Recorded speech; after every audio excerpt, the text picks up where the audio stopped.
नमस्ते everyone, welcome back to MERL beginner series.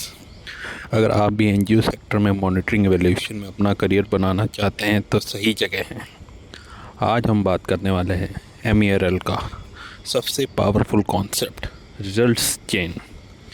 अगर आप इसको क्लियरली समझ गए तो समझिए मॉनिटरिंग, रिपोर्टिंग, प्रपोजल राइटिंग सब इजी हो जाएगा। तो चलिए स्टार्ट करते हैं रिजल्ट्स चेन। ये जो आप स्क्रीन देख रहे हैं ये है रिजल्ट चेन का simple flow. First is input, then activities, then output, उसके बाद आउटकम और लास्ट में आता है आपका इम्पैक्ट। ये एक लॉजिकल जर्नी है, मतलब हम क्या इन्वेस्ट कर रहे हैं, हम क्या करते हैं, उसका इमीडिएट रिज़ल्ट क्या आता है, फिर क्या चेंज होता है और फाइनली लॉन्ग टर्म इम्पैक्ट क्या होता है। अगर आप इस फ्लो को समझ लेते हैं तो समझिए आपने MERL की फाउंडेशन को पूरी तरह समझ लिया है। तो सबसे पहले आता है इनपुट्स। इनपुट्स क्या होता है? वो रिसोर्स जो हम प्रोजेक्ट रन करने के लिए इन्वेस्ट करते हैं। एग्ज़ाम्पल के लिए मनी।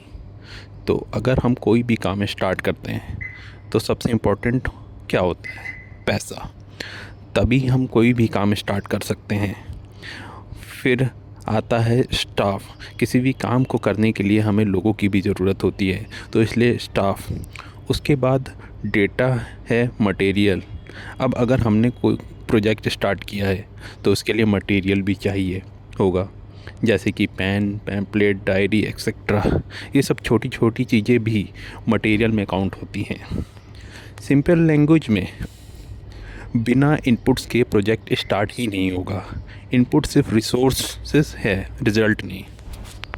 तो बेसिकली इनपुट एक बेसिक नीड है जिसके बिना कोई भी प्रोजेक्ट स्टार्ट ही नहीं हो सकता। इनपुट के बाद आता है एक्टिविटीज़, व्हाट वी डू। हमने क्या किया। एक्टिविटीज़ वो एक्शन है जो हम इनपुट यूज़ करते हैं, जैसे लाइफ स्किल सेशन कंडक्ट कराना, हेल्थ वर्कशॉप ऑर्गेनाइज करना, फ्रंटलाइन वर्कर्स को ट्रेन करना, कम्युनिटी में मीटिंग करना। ये याद रखिए, एक्टिविटी का मतलब है काम जो हम ग्राउंड लेवल पे जाके करते हैं। हमने इनपुट में पैसा लगाया, स्टाफ लगाया।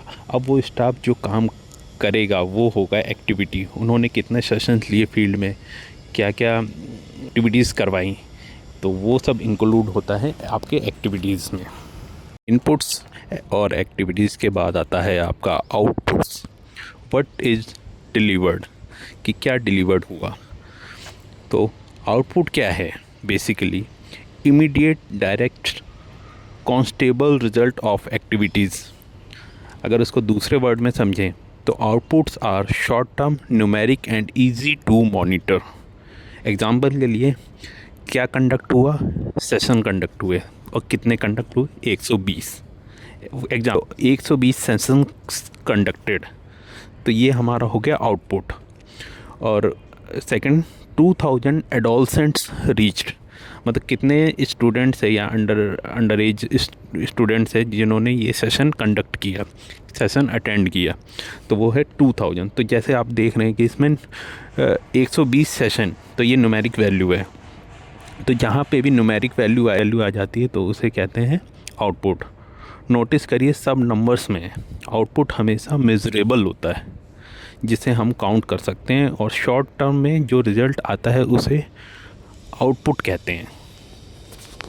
आउटपुट के बाद अब आता है हमारा आउटकम्स। तो आउटकम्स होता है व्हाट वी चेंजेस। अब हम थोड़ा डीपर लेवल पे आते हैं। आउटकम नंबर्स नहीं, चेंज होता है, समझते हैं। आउटकम रिफ्लेक्ट्स करता है knowledge change, behaviour change, practice change. Example से समझते हैं। Increased health awareness. Second, improved life skill knowledge, better service utilisation. यहाँ पे सिर्फ कितने लोग आए मैटर नहीं करता, यहाँ मैटर करता है क्या उनमें चेंजेस आए। आउटकम को इंडिकेटर से मेज़र किया जाता है। सिंपल एग्जांपल से समझते हैं। आपको बहुत भूख लगी थी तो आपने 6-7 रोटी खाई, तो 6-7 रोटी हुई आपका आउटपुट। पर रोटी खाने के बाद आपकी भूख शांत हुई और आपका पेट भरा, ये हुआ आउटकम। तो शायद अब आप लोग समझ गए होंगे कि आउटपुट और आउटकम में क्या डिफरेंस है। आउटपुट हमेशा न्यूमेरिक होता है और शॉर्ट टर्म में होता है, और आउटकम हमेशा लॉन्ग टर्म में होता है, और ये चेंज रिफ्लेक्ट करता है बेसिकली। के बाद हम अपने लास्ट पॉइंट पे आते हैं, वो है इम्पैक्ट, जिसे जो होता है long term change. Impact long term sustainable change होता है। इम्पैक्ट अक्सर मल्टीपल फैक्टर से इन्फ्लुएंस होता है। Example, reduce adolescent health risk, improved wellbeing, gender equality. Impact मतलब सोसाइटी लेवल पे बड़ा चेंज, और यूजुअली ये बहुत लॉन्ग टर्म कैलकुलेट होता है। जैसे कि पोलियो के लिए पूरा कैंपेन चला था, जिसके इम्पैक्ट अब दिखता है क्योंकि पोलियो अब इंडिया से एलिमिनेट हो चुका है। तो उसके लिए जो कैंपेन चला था, अगर आप उसको देखेंगे तो वो यही साइकिल आपको दिखाएगा कि कैसे उसके लिए इनपुट स्टार्ट हुआ, कैसे उसके लिए एक्टिविटीज़ हुई, फिर उसका आउटपुट क्या आया, फिर उसके बाद उसका आउटकम क्या आया, और अब जाके काफ़ी साल बाद अब हम उसका इम्पैक्ट देख सकते हैं कि वो बिल्कुल एलिमिनेट कर दिया गया इंडिया से। ये स्लाइड बहुत इम्पोर्टेंट है। यहाँ एक बहुत इम्पोर्टेंट डिफरेंस समझना ज़रूरी है। तो देखिए, जो कि आउटपुट और आउटकम में आपको डिफरेंस बताएगा। सेशन कंडक्ट करना हुआ आउटपुट, अवेयरनेस इम्प्रूव होना ये हुआ आउटकम, हेल्थ रिस्क रिड्यूस होना और हुआ इम्पैक्ट। अगर आप ये डिफरेंस क्लियर कर लेते हैं तो आप MERL प्रोफेशनल बनने के रास्ते पर हो। ये जब आपने अब सारे ही रिजल्ट चेंज के स्टेप्स समझ लिए हैं, तो अब बारी है एक छोटी सी प्रैक्टिस की। चलिए एक मिनी प्रैक्टिस करते हैं। एक क्वेश्चन है, आपको बताना होगा कि ये आउटपुट है या आउटकम। क्वेश्चन है, life skill training for adolescent girls. इसमें ये आउटपुट होगा या आउटकम होगा, सोचिए और अपना आंसर कमेंट सेक्शन में लिखिए।